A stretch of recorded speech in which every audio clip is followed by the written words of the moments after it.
Bonjour à tous, donc dans la vidéo précédente, on a déjà commencé à corriger ce sujet du concours E3A concernant le faisceau laser. Donc dans la première partie, très classiquement, le faisceau laser est traité comme une onde plane, une OPPH.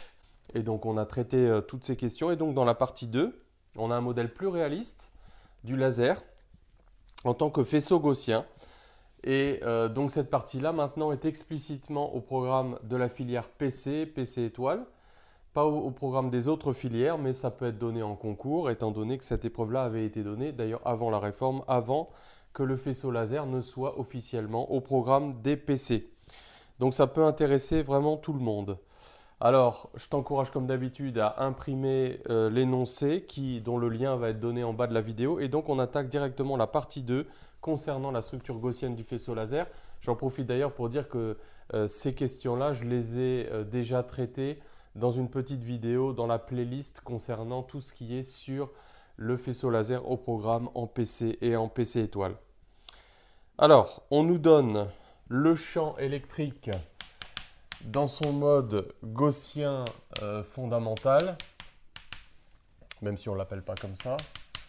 Et donc, on nous dit qu'en coordonnées cylindriques, donc pour une onde se propageant selon l'axe des Z, un laser polarisé rectilignement selon le vecteur EX. Donc comme toujours, ne confond pas la direction de polarisation qui est la direction vectorielle du champ, il est ici polarisé rectilignement, avec la direction de propagation. Donc Kz moins oméga t, ça montre que l'onde se propage selon les Z croissants. Et donc on nous donne l'amplitude complexe de cette onde. Alors, ce qui est intéressant dans cette épreuve, c'est qu'on est vraiment dans le formalisme de l'électromagnétisme, chose que l'on ne fait pas toujours d'ailleurs quand on traite le cours sur le laser, mais là, voilà, on voit explicitement, c'est le champ électrique dont il est question. Et donc, on nous donne cette expression de l'amplitude complexe du champ, donc qui dépend de Z. Et donc, on voit tout de suite qu'effectivement, comme l'énoncé le dit, on n'a pas une onde plane. Une onde plane, ce serait une onde pour laquelle, dans tout plan à Z fixé, eh bien, l'amplitude serait, serait constante. Ici, on a vu qu'elle dépend de R, donc ce n'est pas une onde plane.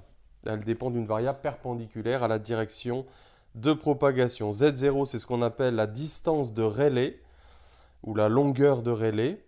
K égale 2pi sur lambda, lambda la longueur d'onde, et E0 un réel positif. Alors question 2,1a. Donc il faut calculer, alors c'est un petit peu technique sur les nombres complexes, il faut un petit peu regarder ça. Donc 2,1a, il faut calculer l'amplitude carrée, le module carré de l'amplitude du champ dans un plan d'onde. Alors, regardons un petit peu mathématiquement ici cette forme-là. Donc ici, on voit qu'on a le quotient de deux nombres complexes. Or, tu sais que le module, et donc le module carré d'un quotient, c'est le quotient des modules carrés. Ce qui pourrait poser un petit problème ici, c'est le i qui est au dénominateur. Alors quand on va prendre le module carré de cette exponentielle complexe, attention, ça n'est pas de cette exponentielle qui contient des complexes. Justement, ce n'est pas une exponentielle purement complexe. Alors il y a un i qui est là, bien sûr, mais il y a le i qui est caché là. Et donc, il va falloir faire un petit travail sur cette exponentielle. On va être obligé de multiplier par le complexe conjugué du dénominateur pour en fait extraire ce qui est un complexe imaginaire, un complexe de module 1 et la partie complexe qui va être réelle. Donc, on peut faire un petit travail préliminaire ou le faire directement sur cette expression-là. Donc module carré de E de Z, donc ça va faire E0 carré, E est un réel positif, donc Z0 carré divisé par donc le module carré d'un nombre complexe, c'est sa partie réelle plus sa partie imaginaire, donc exponentielle de donc moins IK R carré sur 2, donc on multiplie en haut par le complexe conjugué et donc en bas on a aussi le module carré. Donc z carré plus z0 carré. Donc on peut le mettre sous la forme d'après l'énoncé a carré de z exponentielle de moins 2r carré sur oméga carré de z. Donc c'est une identification. Donc on a a carré de z qui vaut tout ce qui est là. Donc on va poser a carré de z est égal à e0 carré divisé par 1 plus z carré sur z0 carré, la longueur z0 de Rayleigh. Et puis ensuite, donc, on doit prendre le module carré de ce nombre complexe. Alors, l'exponentielle d'une somme, c'est le produit des exponentielles. Et le module carré d'un produit, c'est le produit des modules carrés. Donc, on voit que ce qui est imaginaire pur dans l'exponentielle, ça va être un nombre complexe de module 1. Donc, il ne va pas intervenir dans le produit des modules. Ça va faire 1. Et donc, on va uniquement tenir compte de ce produit. Donc, moins, moins fait plus. I, ça fait I carré, ça fait moins 1. Donc, on va avoir exponentielle de moins K R carré Z0 sur 2 facteur de Z carré plus Z0 au carré. Et on élève tout ça au module carré, donc on multiplie par 2. Et donc, il ne reste plus qu'à identifier avec l'expression qui est là-haut. Donc, on va du coup garder le 2. On va diviser en haut et en bas par z0 carré. Donc, cette exponentielle va être égale à exponentielle donc, de moins 2 r carré donc divisé par 2z0 sur k facteur de 1 plus z sur z0 au carré. Donc là, on a notre oméga carré de z. Donc on va poser oméga carré de z donc est égal à 2z0 sur k facteur de 1 plus z sur z0 au carré. Et donc ça c'est oméga 0 carré facteur de 1 plus z sur z0 au carré. Donc on a l'expression de oméga 0, ce qu'on appelle le waist, hein, c'est le col, le rayon le plus petit du faisceau laser, comme on va le voir tout à l'heure sur les graphes. Il fallait donc montrer que A de z oméga de z est égal à E0 oméga 0. Donc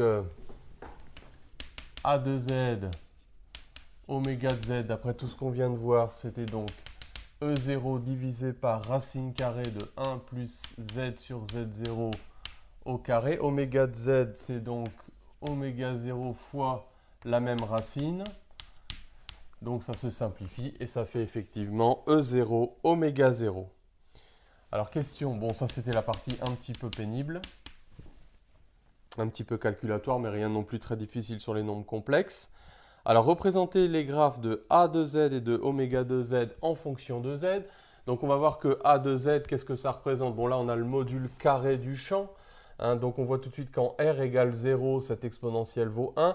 Donc, A de z, ça va représenter l'amplitude maximale au centre du laser du champ électrique. Et donc, on étudie en fait comment cette amplitude varie en fonction de z.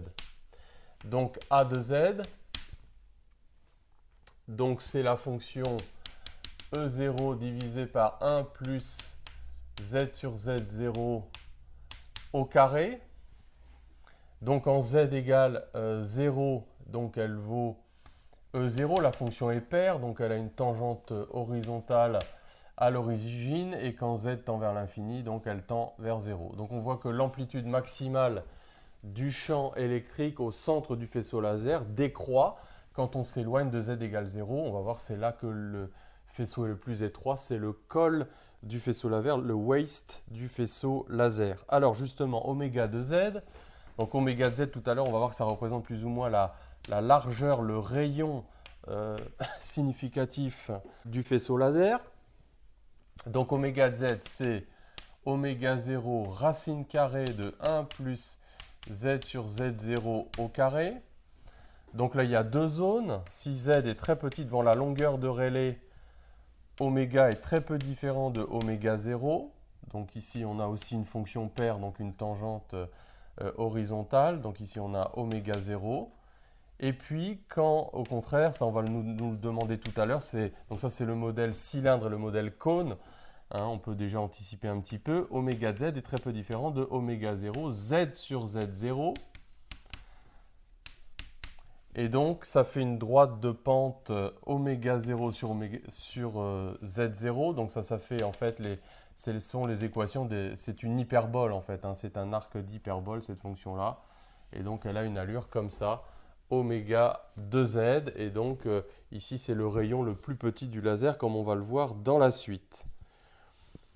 Alors, question 2.1c, représenter les graphes du module du champ électrique en fonction de R lorsque z égale 0, puis pour une valeur fixée z positive. Donc là, maintenant, on se place à z fixé et on regarde l'amplitude du champ électrique dans un plan à z fixé. Donc, perpendiculairement ici à la direction de propagation. Donc, E bar en fonction de R à z fixé. Donc, si on se place en z égale 0, on a vu que l'amplitude maximale du champ, c'était E0. Et donc, ça veut dire que le champ, en z égale 0, il vaut E0 fois cette gaussienne et oméga de z. Donc, on peut dire qu'en z égale 0, donc le module vaut E0 exponentielle moins, alors, R carré sur oméga 0 carré. Et donc, on a une gaussienne, voilà, qui varie comme ça. Alors, je la représente bien sûr pour les R positifs. Hein. Des fois, on peut la représenter symboliquement de l'autre côté pour montrer que le faisceau laser est à symétrie de révolution autour de l'axe Z. Et puis, donc ça c'est pour Z égale 0. Et donc, si on prend maintenant un Z strictement positif, on a vu que l'amplitude du champ électrique va décroître au centre ici. Donc là, on aura A de Z et on aura cette même gaussienne d'ailleurs qui va s'élargir. C'est la conservation de l'énergie en fait hein, dans le faisceau laser. Et donc, on aura une gaussienne, mais donc qui va passer au-dessus de l'autre, mais la valeur au centre va être plus petite. Donc, le faisceau va être plus large que en Z égale 0. Il va être plus large. Mais sa valeur maximale au centre, le champ électrique va être plus petit.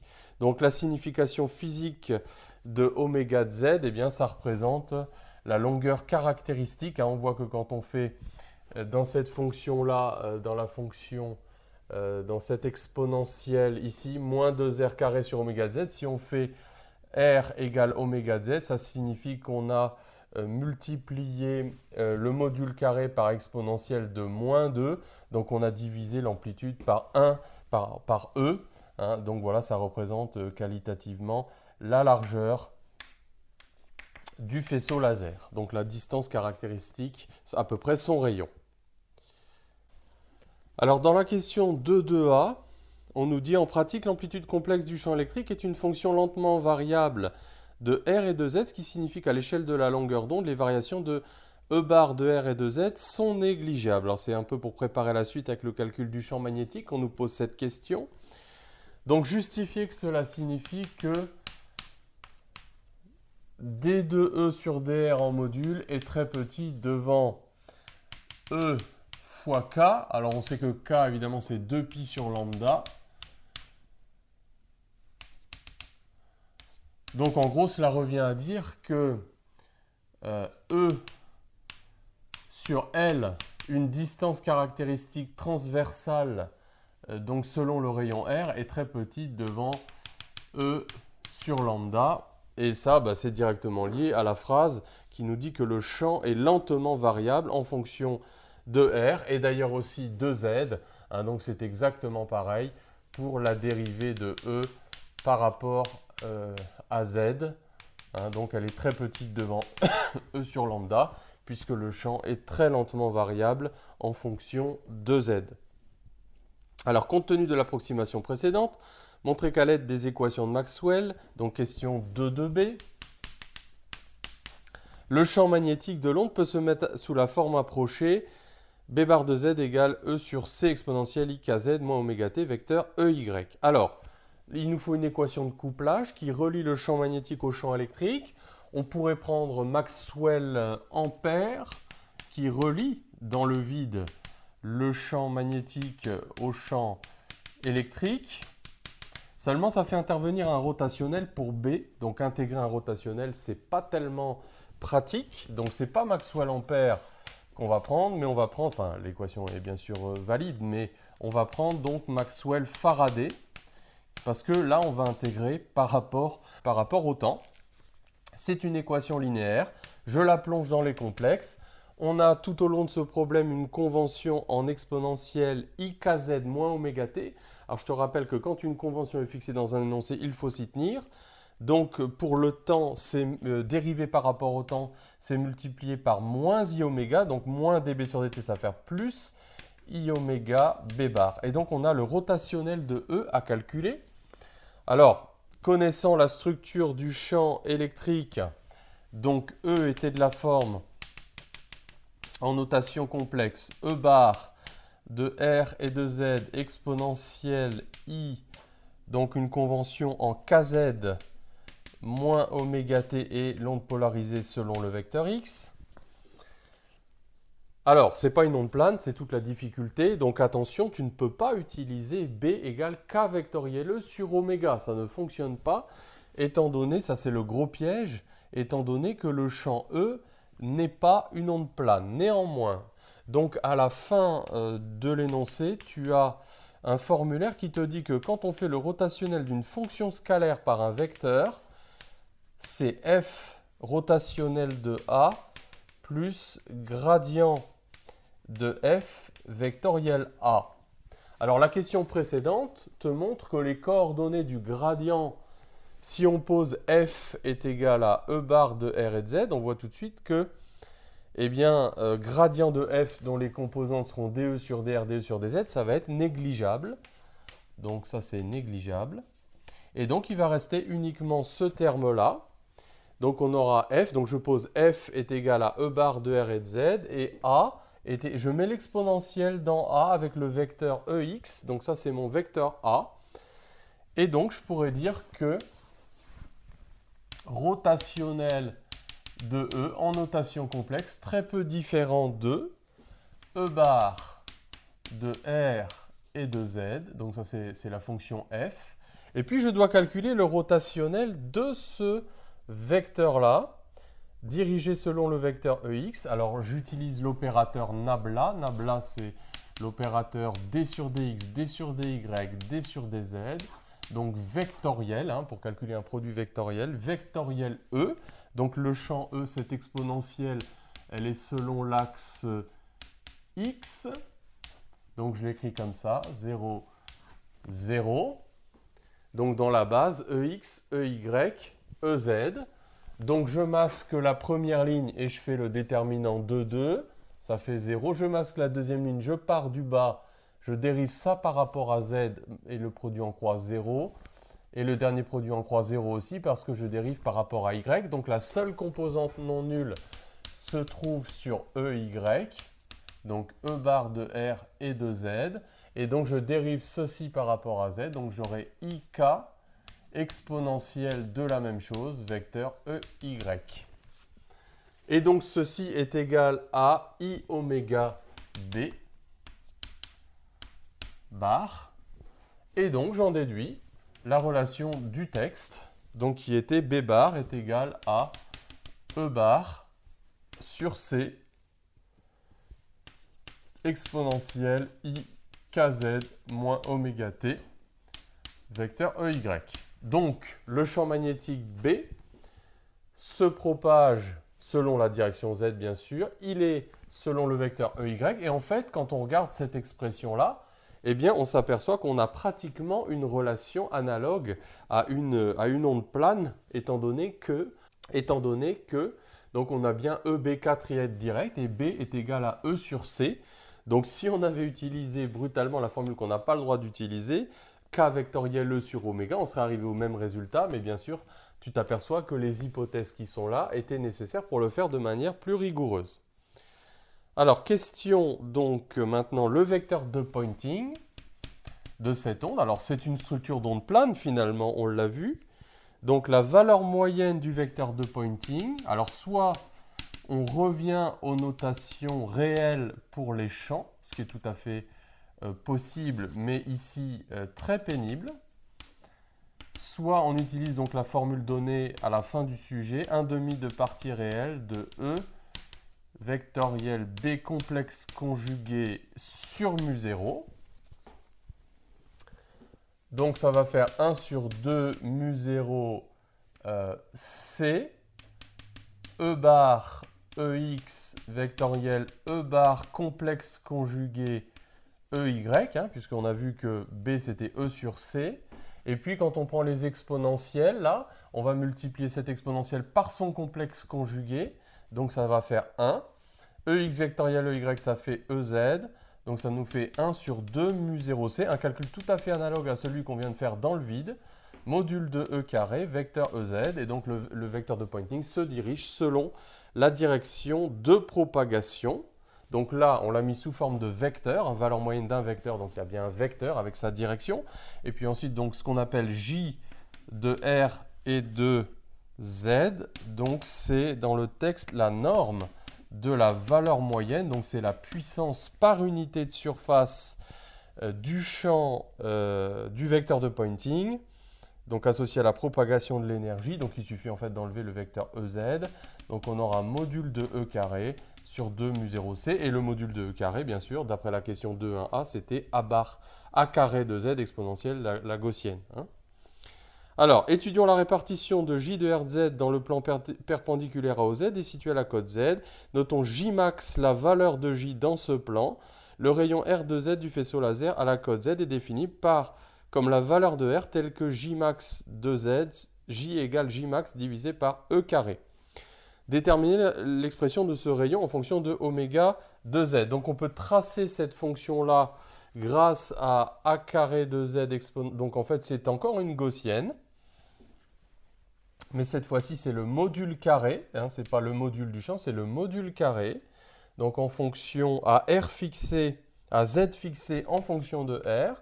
Donc ici on a A carré de Z au maximum. Hein, et puis donc on a cette gaussienne.